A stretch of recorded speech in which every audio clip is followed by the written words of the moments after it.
আসসালামু আলাইকুম। আজকে নবম দশম শ্রেণীর শিক্ষার্থী বন্ধুদের জন্য নিয়ে আসলাম আরেকটি নতুন ভিডিও। আজকে আমরা দেখব stopping by woods on a snowy evening কবিতাটির, এবং এখান থেকে আমরা জানতে পারবো কবিতাটির মূল ভাব সম্পর্কে, এবং আমরা এখান থেকে দেখব প্রতিটি কবিতার লাইনের অর্থ। আর এর মাধ্যমে আমরা খুব সহজেই কবিতাটি বুঝতে পারবো ইনশাআল্লাহ, এবং এখান থেকে যত প্রকারের কোশ্চেন আসুক না কেন তা আমরা খুব সহজেই সাধারণভাবেই দিতে পারবো ইনশাআল্লাহ। তো চলুন শুরু করা যাক আর কি।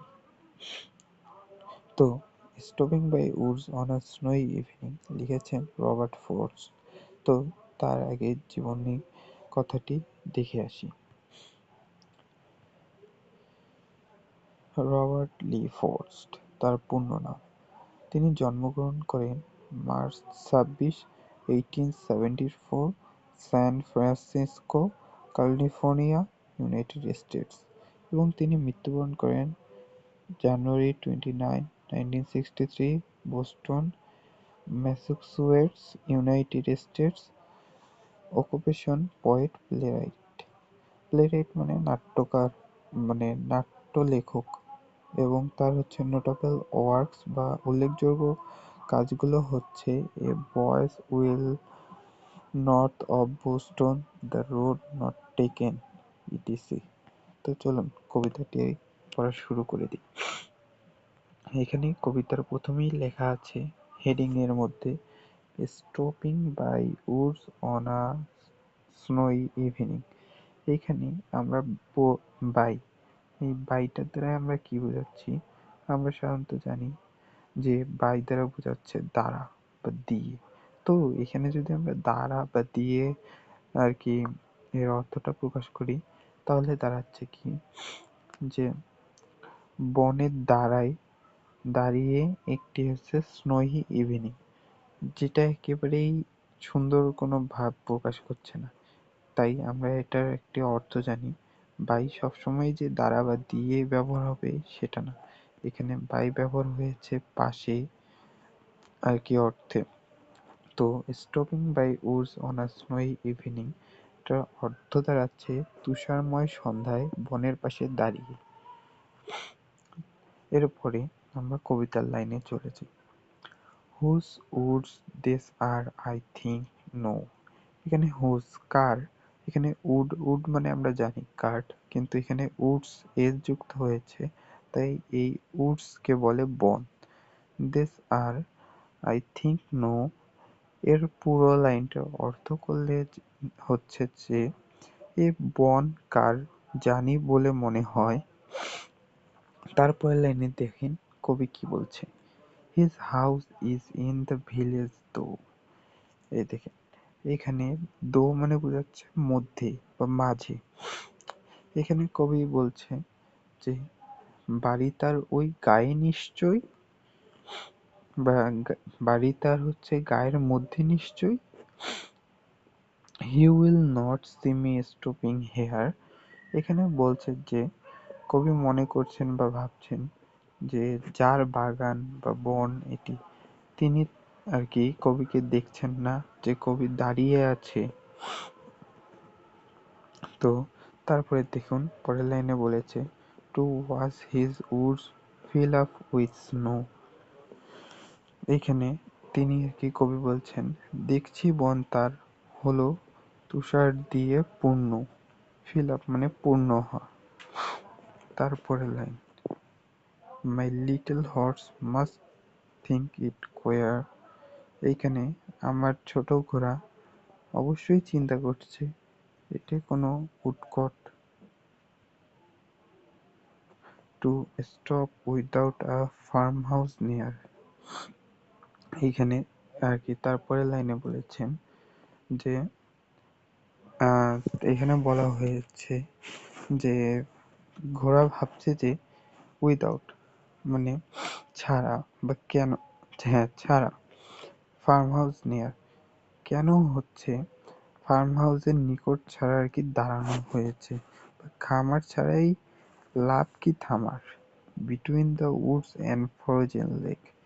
এখানে বিটুইন মধ্যে the Woods and frozen lake. এইখানে আরেকটি জিনিস বুঝতে আছে, এখানে আমরা বিটুইন ব্যবহার করা দেখতে পাচ্ছি। বিটুইন সবসময় ব্যবহার হয় দুইটি কোনো বস্তুর মাঝে, আর যখন এমন বসে সেখানে দুই বা ততোধিক কোনো বস্তু ব্যবহৃত হয়। এখানে দেখছি যে উডস অ্যান্ড ফ্রোজেন লেক, এই জন্য এখানে বিটুইন হয়েছে। বাট এখানে যদি এমন বস্তু, তাহলে এখানে উডস অ্যান্ড অ্যানাদার থিং, মানে অনেকগুলো জিনিসের এখানে বর্ণনা দেওয়া থাকতো। বাট এখানে দুইটি বস্তু বা দুইটি জিনিসের কথা উল্লেখ আছে দেখে এখানে বিটুইন হয়েছে। এখানে উডস মানে বন, ফ্রোজেন লেক মানে হিমায়িত হ্রদ। The darkest evening of the year মানে বছরের আঁধারতম রাত। ডার্কেস্ট মানে কি? ডার্কেস্ট মানে অন্ধকার বা আঁধারতম। তারপরে দেখি পরের প্যারায় আছে, he gives his harness bells a shake. এইখানে হচ্ছে তার জিন মানে ঘোড়ার গায়ের উপর যে জিনিসটি পরানো হয় সেখানে যে বেল থাকে সেটাই, আর শেক মানে ঝাঁকি দিয়েছিল। তাহলে এই লাইনটিতে দাঁড়ায় যে ঘন্টাতে সে ঝাঁকি মারে। কে ঝাঁকি মারে? ঘোড়াটি ঝাঁকি মারে। To ask if there is some mistake, ঘোড়াটি আর কি সেই ঝাঁকি মেরে বোঝাতে চেয়েছে যে এখানে কোনো ভুল হয়েছে কিনা। The only other sounds the sweep, এখানে আমরা জানি সুইপ মানে ঝাড়ু বা ঝাড়ু দেওয়া। এখানে বোঝাচ্ছে আদার সাউন্ডস দ্য সুইপ, মানে এখানে দ্রুত বাতাস যে বয়ে চলছে সেটাই আর কি বোঝানোর জন্য এখানে বলা হয়েছে সুইপ শব্দটি ইউজ করা হয়েছে। তো এটার দ্বারা হচ্ছে যে আরেকটি শব্দ দ্রুত চলা। অফ ইজি ওয়াইন্ড অ্যান্ড ডোনি ফ্লেক, বাতাস আর বরফ কুচির। কাদের তাহলে দ্রুত আর কি শব্দ হচ্ছে? বাতাস এবং বরফ কুচির। তারপরে কবি শেষের প্যারায় এসে বলছেন, দ্য উডস আর লাভলি। এখানে তিনি বলছেন যে বন ছিল মধুর। লাভলি এখানে ইউজ হয়েছে মধুর। ডার্ক মানে গভীর, ডার্ক মানে অন্ধকার, অ্যান্ড ডিপ মানে গহীন। তাহলে দাঁড়াচ্ছে বনটি হলো মধুর, অন্ধকারময় এবং গহীন। But I have promise to keep, কিন্তু লেখক বা কবির হচ্ছে কিছু প্রমিস আছে যা তাকে রাখতে হবে।